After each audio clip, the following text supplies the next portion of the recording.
मिराज 2000 इस्तेमाल हो रहे हैं और इस लड़ाकू विमान को न्यूक्लियर हथियार ले जाने के लिए डिजाइन किया गया है। मिराज 2000 का तो नाम सुनकर पाकिस्तान धुआं धुआं हो जाएगा। बालाकोट एयर स्ट्राइक में मिराज 2000 ही पाकिस्तान में घुसे थे। मिराज 2000 को भारत सटीक हमलों के लिए इस्तेमाल करता है। करगिल युद्ध में मिराज 2000 ने पाकिस्तान को धूल चटा दी थी। 2015 में भारत ने मिराज 2015 को अपग्रेड करके ज्यादा ताकतवर बना लिया था। और मिराज के साथ साथ अब तो राफेल भी है भाई। राफेल के साथ भारत का सुखोई 30 MKI भी बॉर्डर पर अपनी ताकत दिखाएगा कल। सुखोई 30 MKI लड़ाकू विमान दुनिया के सबसे घातक लड़ाकू विमानों में से एक है। अब देखिए सुखोई की ताकत, जो हवा से सतह पर मार करती है। इसे हवा में ही रिफ्यूल किया जा सकता है कि भाई तेल खत्म हुआ, हवा में भर दिए। सुखोई अपने साथ 12 टन तक के हथियार ले जा सकता है।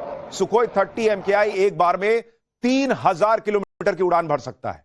बालाकोट एयर स्ट्राइक में मिराज ने फ्रंट से लीड किया था, आतंकी ठिकानों को तबाह किया था। उस वक्त सुखोई फाइटर जेट मिराज को एस्कॉर्ट कर रहे थे, यानी मिराज को कवर देते हुए चल रहे थे।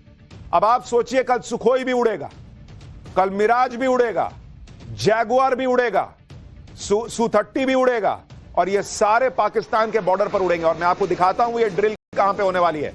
मैप दिखाइए जरा आपको, बिल्कुल पाकिस्तान बॉर्डर पर ये होने जा रहा है। ये तस्वीर आप देखिए, ये इंटरनेशनल बॉर्डर आप देख रहे हैं, ये भारत का इलाका, ये जोधपुर आप देख रहे हैं और ये जो आप हिस्सा देख रहे हैं कराची, यहां पर इधर पाकिस्तान का इलाका और बिल्कुल बॉर्डर पर यहां पाकिस्तान और यहां पर आप सोचिए बॉर्डर पर सुखोई उड़ेगा, राफेल उड़ेगा, मिराज उड़ेगा और वहां पर जैगुआर उड़ता हुआ। मतलब पाकिस्तान के घर घर में गूंज सुनाई देगी कल कि भाई राफेल आ रहा है, राफेल आ रहा है।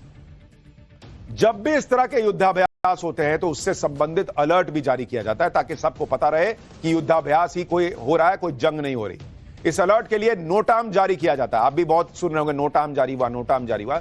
नोटाम होता क्या है वो आपको बता रहा हूं कि भाई आप पहले बता देते हैं कि मैं युद्ध अभ्यास करने जा रहा हूं। नोटाम का मतलब होता है नोटिस टू एयरमैन, यानी एयर स्पेस में जो गतिविधियां होने वाली हैं उसके लिए अलर्ट दिया जाता है।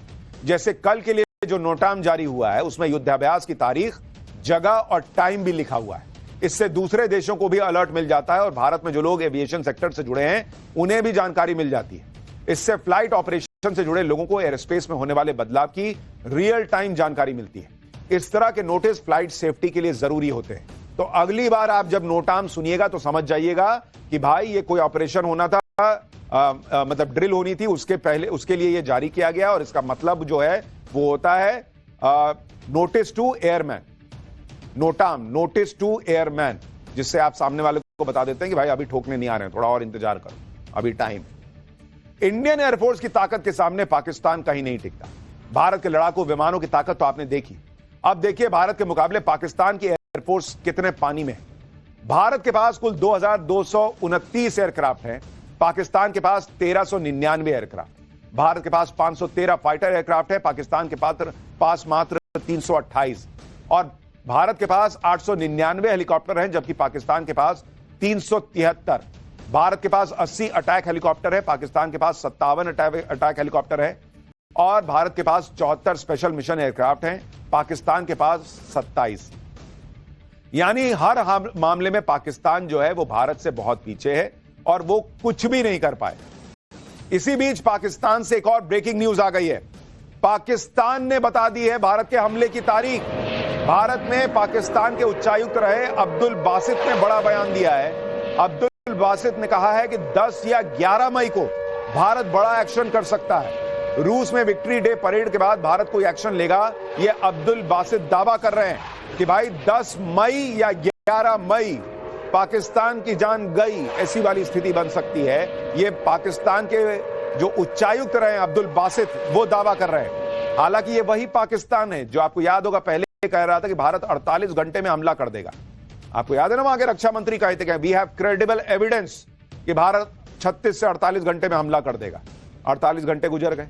फिर इनका जो आईएनबी मिनिस्टर था वो रात में 2 बजे उठ के प्रेस कॉन्फ्रेंस किया था कि भाई मेरे पास खबर आ गई है, इंडिया ठोक देगा 24 से 36 घंटे में। वो भी निकल गया। अब इनका नया चिलगोजा आया है जो कह रहा है कि 10 मई और 11 मई को हमला होगा। भाई पहले तो तुम लोग मन बना लो। और क्रेडिबल एविडेंस जो बोलते हैं उसका कोई क्रेडिबिलिटी ही नहीं है तुम्हारे देश की तरह। ना तुम्हारे देश की क्रेडिबिलिटी, ना तुम्हारे एविडेंस की कोई क्रेडिबिलिटी। लेकिन नरेंद्र मोदी ने, आप सोचिए, इन लोगों का बुखार छुड़ा के रखा हुआ। ये लोग गेस कर रहे हैं कि भाई आज तो नहीं होगा, कल तो नहीं होगा, परसों तो नहीं होगा। यानी नरेंद्र मोदी ने पाकिस्तान की हालत वैसी कर दी है कि फांसी का फंदा गले में लगा दिया है, प्लेटफॉर्म पे खड़ा कर दिया है। अब उसको सोचने के लिए छोड़ दिया है कि तुम सोचो कब मैं लीवर खींचूंगा। वो भाई की सांस अटकी है कि पता नहीं कब पैर के नीचे से जमीन निकलेगी, सांस चली जाएगी। वो रोज मर रहा है, जिएगा क्या? पाकिस्तान में जो खौफ का माहौल है वो ऐसे ही नहीं है। भारत की तैयारियों को देखकर ही पाकिस्तान का गला सूख रहा है, क्योंकि भारत में पीएम मोदी नेक्स्ट लेवल की प्लानिंग कर रहे हैं। ऐसी तैयारियां हो रही हैं जो सालों से नहीं हुई।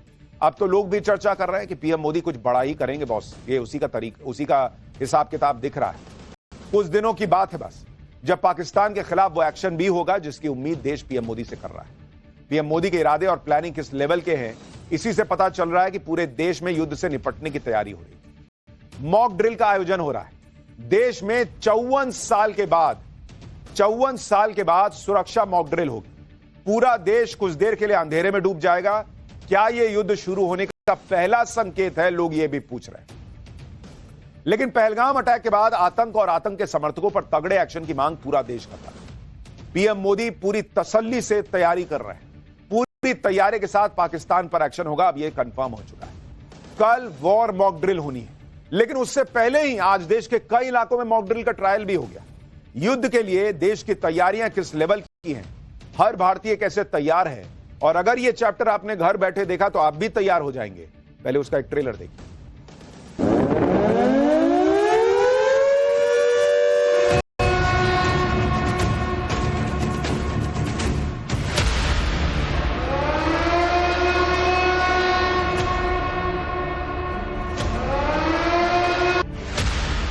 पे स्ट्रक्चर नहीं था और हवाई हमला हुआ, सर मौके पे स्ट्रक्चर नहीं होता है। अच्छा। तो जो है उसी को सर शस्त्र बनाया जाता है।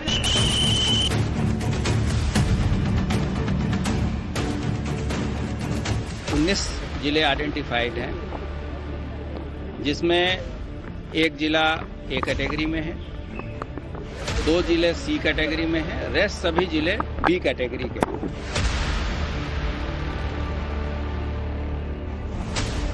कहीं वॉर की सिचुएशंस बन जाती है तो हमें कैसे उसको फेस करना है और कैसे बचाव करना है, ये हमें यहाँ पे सिखाया गया।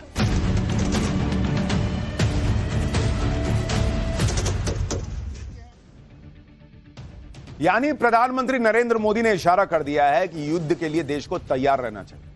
भारत में आतंक फैलाने वालों के खिलाफ एक्शन होगा और पूरी तैयारी के साथ होगा। और उसी का एक हिस्सा कह लीजिए मॉक ड्रिल है, जिसका आज ट्रायल किया गया। देश के कई शहरों में आज मॉक ड्रिल से पहले उसका ट्रायल हुआ है। मॉक ड्रिल का मकसद और उसमें शामिल एजेंसियों के बारे में आपको बताऊंगा। पहले देखिए